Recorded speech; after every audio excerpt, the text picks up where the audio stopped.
So I hear what you're saying.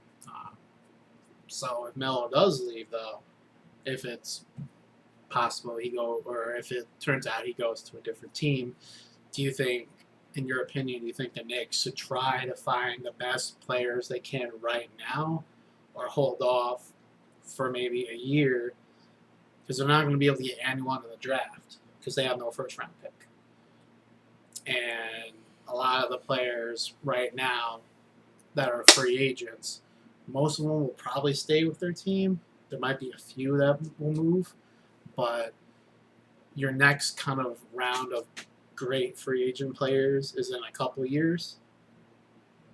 And like I mentioned earlier, Kevin Durant will be available. So do you see them, would you want to see them make a move for that? Which would mean they can't do anything right now. But in a couple years, they would be able to make a move. I see what you're saying. I think the Knicks are going to try to make some moves in the absence of Carmelo. They're not going to replace him. But that's okay. In my opinion, I don't think they need to replace him. If they get a couple good players in the offseason to help build the team around, that can be a great thing because even though there were pros about Carmelo, there were definitely a lot of cons. And if they can get players that are good with less scandals and all that stuff, as far as team chemistry goes, I think this could only help team chemistry by Carmelo leaving. I can see that. I think it depends the player, because there might be a player that was close with Carmelo and worked really well with him, which surprises me if a player does.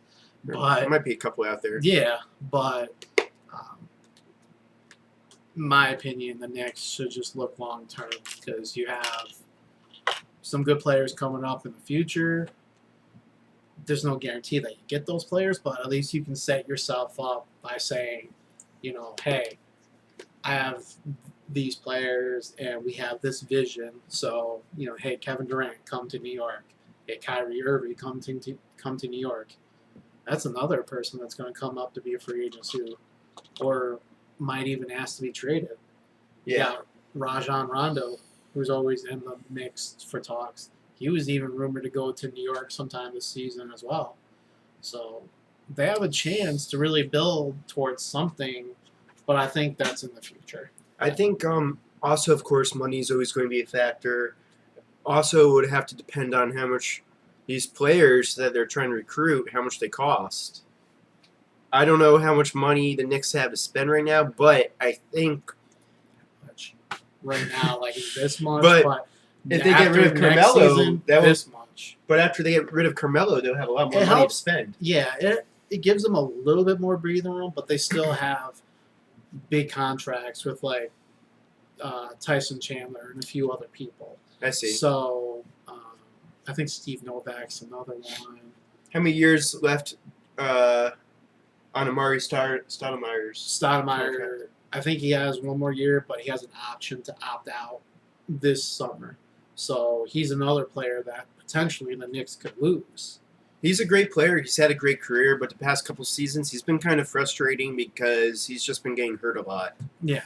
He's resigned to a bench role, which pretty much is a smart thing to do for older players. Yeah. And he's still he can bring the leadership if he really tries. I think he'd make a good leader for that team. So if Carmelo, I think we touched upon this earlier, but if Carmelo goes to the Bulls, you're not too happy about it, are you? No, because I fear that it becomes a situation where the offense centers around him instead of centering around Derrick Rose, because Derrick Rose creates the offense. Him being as versatile and dynamic as he is, he'll make his shot. He'll make his own shots. He'll drive into the lane and kick it out to someone to hit a big three, or Joakim Noah and him doing a pick and roll.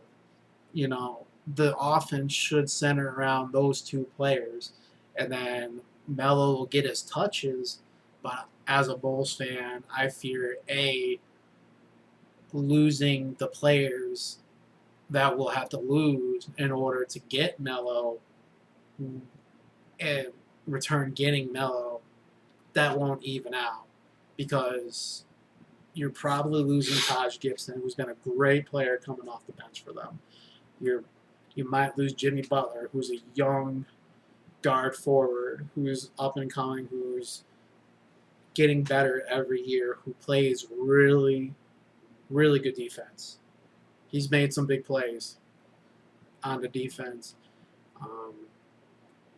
There might be other players that they have to get rid of just to afford Melo because he's going to want the biggest contract, obviously.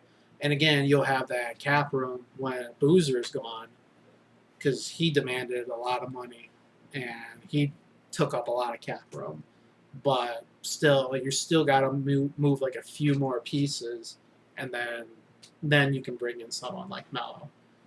Do you think Carmelo has it within himself to be like, okay, I want to be on a winning team, but I don't necessarily have to be the center of attention? If he went to the Bulls, do you think Carmelo has it within himself to be like, okay, I'm going to still let D-Rose be the center of the team here? I think it's a really good question.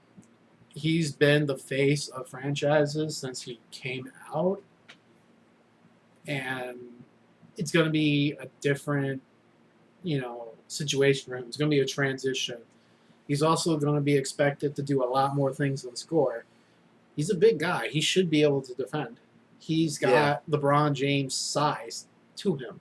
He should be able to, bump up LeBron James and give him a hard time. But he didn't play any defense in New York.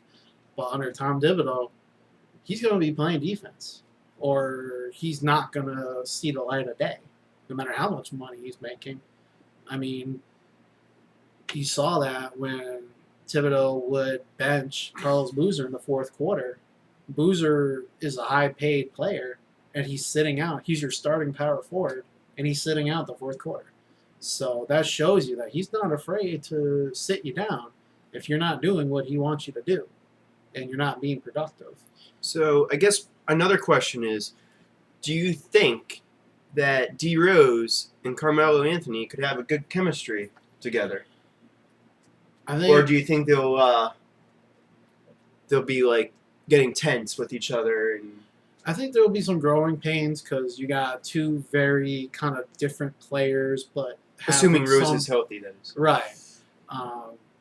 You got Rose, who likes to be able to score and create a shot, but get others involved because he knows everyone's attention will be on him. I think the more concerning relationship, as in player to player, would be him, Melo, and Joakim Noah. Really? Because Noah, he's the vocal leader of that Bulls squad. Like, he gets in everyone's face. It doesn't matter who you are. You could be the rookie or the veteran, and he'll get in your face to pump you up or tell you, like, hey, you got to do this. We need you. So he's a very, intense player. And I don't know if Melo's really been around a player like that.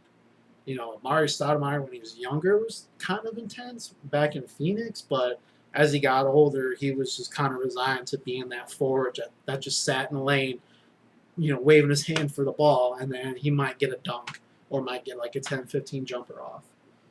So if Melo went to the Bulls, does this help or hurt the team? Or a little bit of both? I want it to help because on paper you have three of the best players in the league. So looking at it, it should help. But like I was saying, I fear that the ball comes to him and it doesn't distribute like it normally does. The Bulls offense, even though it is centered around Derrick Rose and moving pieces with Joakim Noah, there's still a lot of ball movement. It's similar to the Spurs. The Spurs pass the ball around, move the ball around, and then who's open gets that shot, no matter who it is. Yeah. The Bulls have a similar offense. And with Melo, the ball stops. The ball stops at him, and then he'll post you up or just stand there and just shoot. He might dribble a few times, but the ball stops at him.